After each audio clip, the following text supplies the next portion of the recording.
Bonjour à toutes et à tous, bienvenue dans l'Hebdo Crypto numéro 48 de la semaine.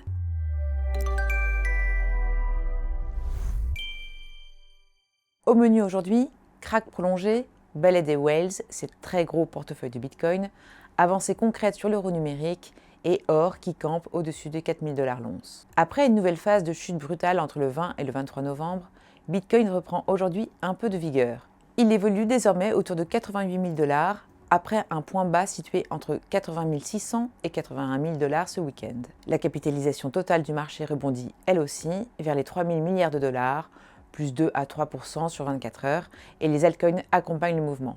Ethereum remonte dans la zone des 2940-2950 $. Le sentiment de marché, en revanche, reste très fragile. L'indice peur-avidité demeure ancré en peur extrême. Mais revenons sur cette séquence qu'on pourra difficilement qualifier de simple prise de bénéfice. Comme le rapporte Reuters, la semaine dernière, Bitcoin est repassé sous les 90 000 $ pour la première fois depuis le printemps, soit un repli d'environ 30% par rapport au record d'octobre, au-dessus des 126 000 $. D'après le Financial Times, c'est plus de 1200 milliards de dollars de capitalisation qui se sont évaporés de l'écosystème crypto en 6 semaines, soit un quart du marché. Le quotidien replace cette chute dans un phénomène plus large, un repli général sur les valeurs technologiques accusées d'être entrées en zone de bulle, alors que la Réserve fédérale entretient le flou sur l'évolution future de ces taux. Même constat pour The Guardian, qui parle d'un peu plus de 1000 milliards de dollars envolés et fait le parallèle entre les excès spéculatifs de l'IA en bourse et ceux de la sphère crypto. Le 21 novembre, Bitcoin a brièvement plongé dans la zone des 80 000 $, son plus bas niveau depuis 7 mois selon le New York Post. Ethereum n'est pas épargné, il est repassé sous les 3 000 $ et perd plus de 35 à 40% par rapport à son point haut de l'été, d'après plusieurs synthèses de marché comme celle de The Defiant. Cette correction est amplifiée par les positions à effet de levier. Quand on parle de liquidation, il s'agit de positions achetées à crédit qui sont forcées de se vendre lorsque le marché part dans le mauvais sens. Le site Crypto Briefing estime qu'un seul mouvement baissier, le 20 novembre, a déclenché plus de 250 millions de dollars de liquidation en quelques heures, après un passage de Bitcoin sous les 87 500 $.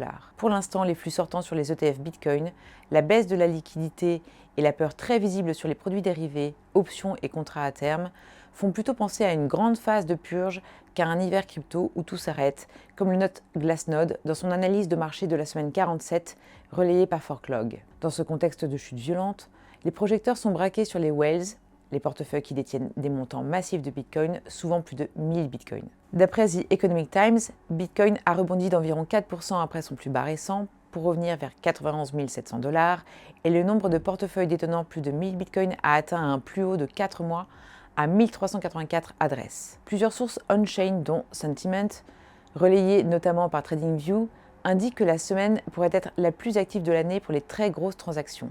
Plus de 100 000 transferts de plus de 100 000 $ et environ 29 000 transactions au-delà du million de dollars auraient été enregistrées sur quelques jours.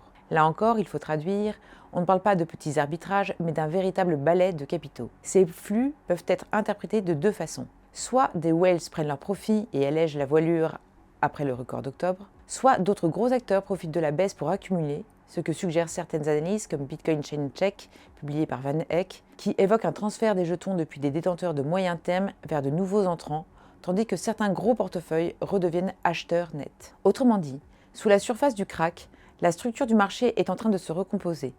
Les mains intermédiaires lâchent, les mains très fortes sélectionnent leurs points d'entrée et les particuliers, eux, restent plutôt sur la touche. Même dans un marché secoué, les gros acteurs continuent de déployer leurs produits Bitcoin. Selon une série de documents repérés par CCN et confirmés par TradingView, BlackRock prépare le lancement d'un ETF Bitcoin au comptant sur la bourse australienne. Le fonds serait une déclinaison locale de son iShares Bitcoin Trust américain avec des frais proches de 0,39% par an. En clair, alors que Bitcoin vient de perdre près de 30% en 6 semaines, les produits institutionnels, eux, se mondialisent. Cette extension en Australie illustre un mouvement de fond. Les ETF ne sont plus seulement un phénomène nord-américain, mais une brique standardisée de l'offre d'investissement en Bitcoin, désormais exportée sur plusieurs continents. Pendant que les cours font le yo-yo, la régulation continue de se mettre en place très concrètement en Europe.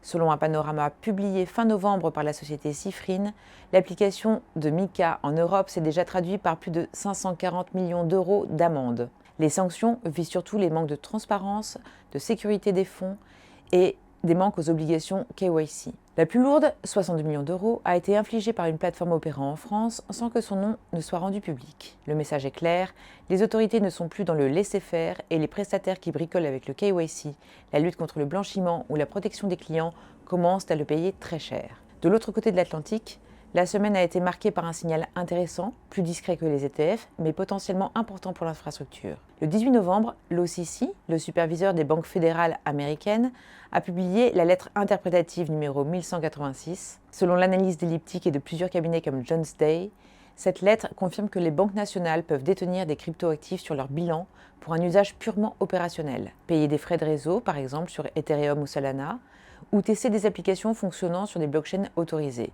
On ne parle donc pas de spéculation massive sur Bitcoin dans les bilans bancaires, mais d'une sorte de caisse de petites monnaies en crypto pour faire tourner les tuyaux. C'est modeste, mais symbolique. La régulation américaine n'ouvre pas les vannes de la banque casino, elle encadre l'usage technique des blockchains par les banques. Sur le terrain des monnaies numériques de banque centrale, l'Europe n'est pas immobile, mais elle avance au pas compté. Selon Reuters, la Banque centrale européenne est entrée fin octobre dans sa phase dite de préparation pour l'euro numérique. L'idée est de finaliser les règles, définir les acteurs techniques et lancer un pilote dès 2027 si le Parlement européen donne son feu vert. Les premières émissions, elles, n'interviendraient pas avant 2029.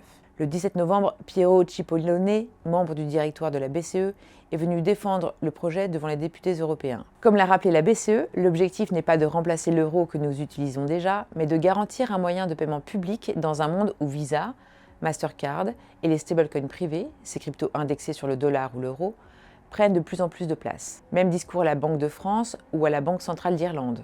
Le cap reste un premier test en 2027, pas avant. Pendant que l'Europe déroule son calendrier avec prudence, d'autres régions expérimentent déjà à grande échelle. D'après le Times of India, les Émirats arabes unis et la Chine ont réalisé cette semaine leur premier paiement transfrontalier en monnaie numérique de banque centrale via une nouvelle plateforme baptisée JSAR. Un test concret, grandeur nature, qui montre que l'infrastructure mondiale des paiements est en train de changer beaucoup plus vite hors Europe. En clair, deux vitesses se dessinent.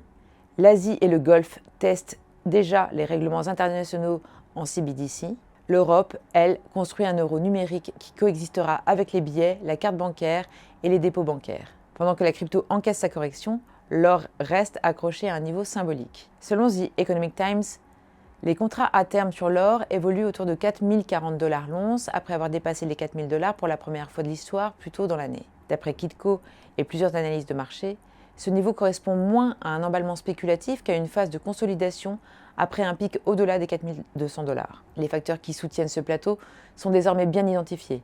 Endettement public très élevé, incertitude géopolitique et mouvement de diversification des banques centrales hors dollar. Ce contraste est intéressant pour les épargnants. D'un côté, un actif ultra volatile comme Bitcoin, passé de 126 000 à la zone 80-90 000 $ en quelques semaines. De l'autre, un métal monétaire millénaire qui vient d'entrer dans une nouvelle zone de prix, au-delà de 4 000 $, mais qui bouge beaucoup plus lentement. En résumé, pour cette semaine 48, le marché crypto traverse une correction violente, alimentée par les positions à crédit et la nervosité sur les taux. Les baleines ne disparaissent pas, elles se réorganisent, vendent pour certaines, accumulent pour d'autres. MiCA en Europe et l'OCC aux États-Unis montrent que la régulation se durcit tout en clarifiant certains usages, notamment pour les banques. L'euro numérique avance, pendant que les premières transactions en monnaie digitale de banque centrale se multiplient hors d'Europe. L'or reste solidement installé au-dessus des 4 000 $, comme une sorte de baromètre de fond des inquiétudes monétaires. On se retrouve la semaine prochaine pour un nouvel hebdo crypto. Nous resterons attentifs aux prochains signaux, qu'ils soient techniques, législatifs ou géopolitiques, pour décrypter les prochains virages. Je vous donne rendez-vous même jour, même heure, la semaine prochaine, pour de nouvelles infos dans l'hebdo crypto avec Ripcool.